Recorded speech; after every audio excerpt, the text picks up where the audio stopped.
Hi, it's Chris Leach here from Decisive Wargame Design, and today I want to just quickly do an overview of one of the special rules in Control the Catastrophe Maximilian, and that pertains to pistol-armed cavalry, predominantly in the 17th century. And so I just want to run through the basic mechanics here. While some of it is very familiar, lots of rule sets conceptualize this interaction in the way that these rules do, there's a couple of little permutations that I think are worth talking about. Typical of, again, most rules, Control the Catastrophe Maximilian defines pistol-armed cavalry as having one of two doctrines. One doctrine would be those associated with what this game and others call trotters. Basically, cavalry that preferred to rely upon their firepower from pistols and arquebuses, carbines, if you will, in order to disrupt the enemy and gain advantage. The other doctrine, which again, not unusual of a lot of other games, which we call gallopers, believed that cavalry was better used as a shock arm, and in fact, even the pistols themselves were more effective when discharged at very close range. In fact, so close that it was recommended by some that the pistol should touch the target, right? So we've got these two doctrines, and we need to figure out, well, how does this all play out? So what we've got here is a little scenario of two cavalry units. On the right, we have the shock cavalry, the gallopers, and on the left, we have two units of trotters, units that prefer to use their pistols at range. In the game, it's very important that we understand that in the game, only trotters can fire their pistols at range. The range is only one box, it's only into the adjacent box, but they can only, they're the only cavalry that are permitted to fire their pistols at range. Gallopers never fire their pistols at range except in one circumstance, and that is in a failed charge. They do not fire their pistols, let's say, using the caracole technique against enemy foot. They don't fire their pistols at range versus enemy open order troops. By and large, even though they probably did both of those things, in game terms, the effectiveness of that ranged pistol fire was probably not significant enough by these particular troops, given their doctrine, to represent in the game. I really wanted to make a distinction between these two doctrines in game terms. So how does it all work? Well, let's hypothetically say that we've got the trotter cavalry as the active side initially. And they're interested, of course, in putting as much damage on their opposite numbers using firepower as soon as possible. So in their turn, the cavalry advance into the adjacent box, and the player says, okay, I'm not gonna charge into melee, that'd be crazy. I'm gonna shoot, I'm gonna take advantage. So this is in fact what happens. Of course, the rest of the game is being played, but this little engagement here is being played out. Let's say they're all basically average troop types. So they all have a combat and control value of 4. This is now the shooting phase, and because they moved, they lose 1. Mounted cavalry, of course, lose a die if they move. So here's that first shot between these two units here, or from this unit, and 3 hits. Whoa, that's exactly what those pistoliers really wanted. So 3 hits, and that causes this unit to become shaken. Pretty good start. How about this unit here? Let's see what they come up with. Also 3 hits. This is amazing. This might be the day of the pistoliers. You never know. This is why we roll dice. Also shaken. Well, the gallopers are now in a bit of a conundrum. They've been shot to bits by these pistolier cavalry, by these trotters. But it's their turn now. They are the active side. And given their doctrine, they know that they can't just sort of sit around and hope to, just exchange shooting. They want to get in because that's where they get their bonus dice for having shock, which these cavalry, the trotters, lack. But the question is, will they close? Now, generally speaking, in Control the Catastrophe, units don't need to roll morale tests or anything, or control tests in the game to close with the enemy.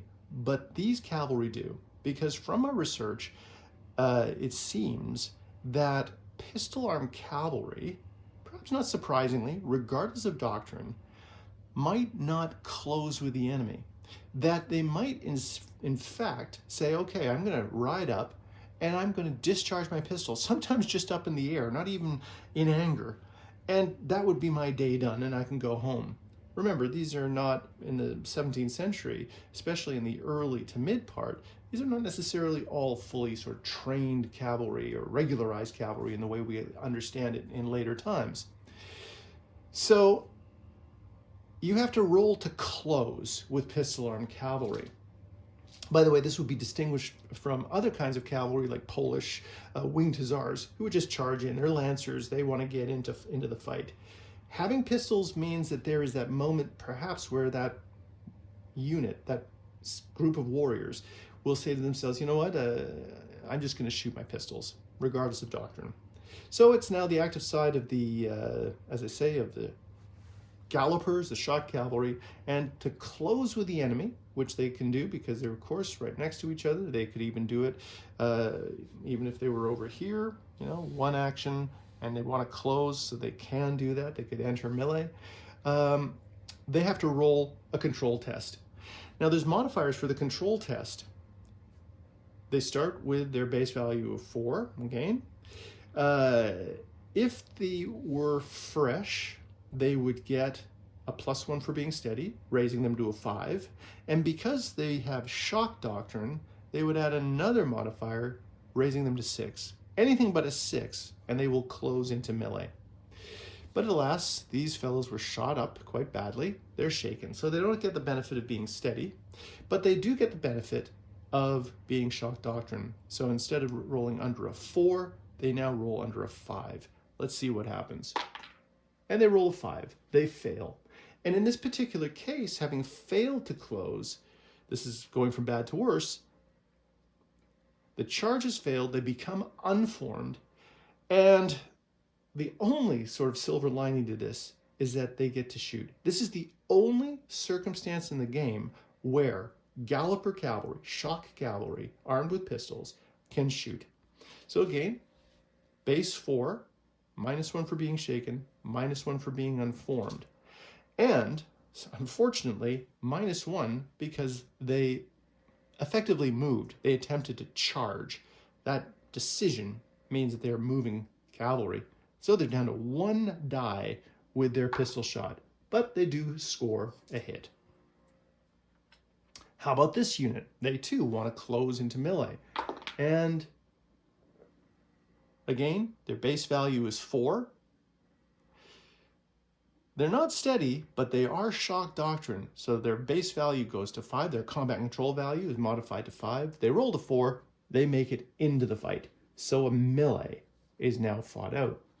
Now, in a lot of games, the pistol aspect of the game would be what you do when melee is engaged. In this game, this is not the case.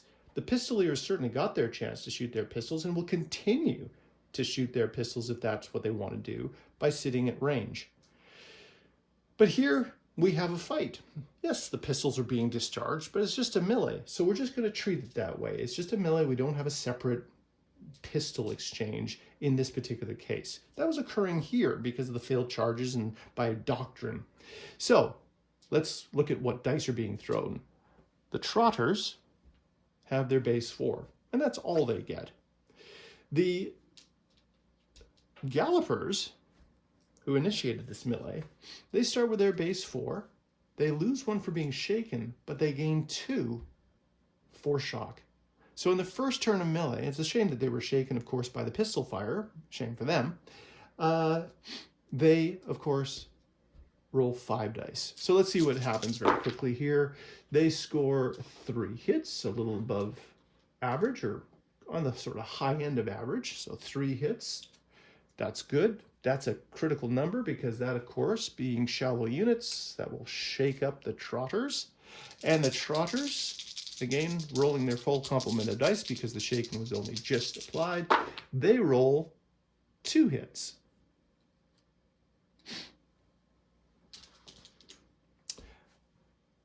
So 3 hits versus 2 hits, a difference of 1. There's no rupture test. This is just a locked melee. And there it is. So let's go on to now the pistol side. Now they are quite happy just to stand off and shoot their pistols. Now the question is though, they also see an opportunity. They can just shoot their pistols, but with their opponent unformed, these gallopers will lose their shock value. And rupture tests could favor the fresh, steady trotters. So let's say the player decides, look, I want to get this over and done with quickly. I'm not sure how shooting is going to go. I might follow my dice. So I'm just going to go for it. I'm going to try to charge in. So trotters, they have to, just like any other pistol arm cavalry, they have to pass a control test to close into melee. Now they do get the benefit of being steady, so their base combat control value of 4 goes to a 5. Now they are not shock doctrines, so they don't get a modifier for being shock doctrine. They just have to roll based upon their condition basically, and they succeed, and they charge in. Meet at the grid line.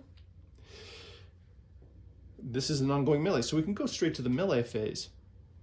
So the trotters, well, they've just trotted in, and they get their base 4. Now remember, they chose to do this because the shock gallopers are a bit of a pickle. Their base 4, this is a first round of melee. If they weren't unformed, they would in fact get their 2 shock dice, but they are unformed, so they don't get that. And they also suffer a -1 for being shaken and a -1 for being unformed. This is actually looking pretty awful. Let's see what happens. We'll start with the shock cavalry dice, and they roll 1 hit. Oh dear.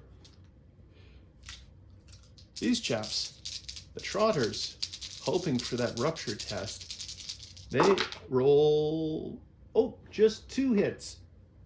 Not good enough. They could have probably achieved that with pistol firing, but they took their chance. They thought maybe this could cause these fellows to rupture with a good solid melee win, but it didn't happen. So we're now 5 hits, 1 more hit. These fellows will be at their catastrophe threshold. It's looking still pretty good for the trotters. Over here, we've got, once again, 4 dice base versus 4 dice base. This unit no longer gets its shock. Sorry, it already used it. And both units are shaken. So we roll up the melee. First, of course, the shock cavalry, they scored 2 hits. And the trotters, they rolled 3 hits. So 3 hits, 3 out of the 5, they're well over their catastrophe threshold.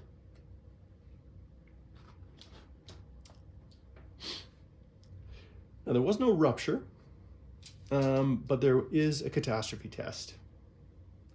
Again, a rupture would have only occurred if there was a difference of 2 for a shallow unit. But they roll their catastrophe test, and they fail. The gallopers are broken, and the trotters have either the decision to remain in place or occupy the ground.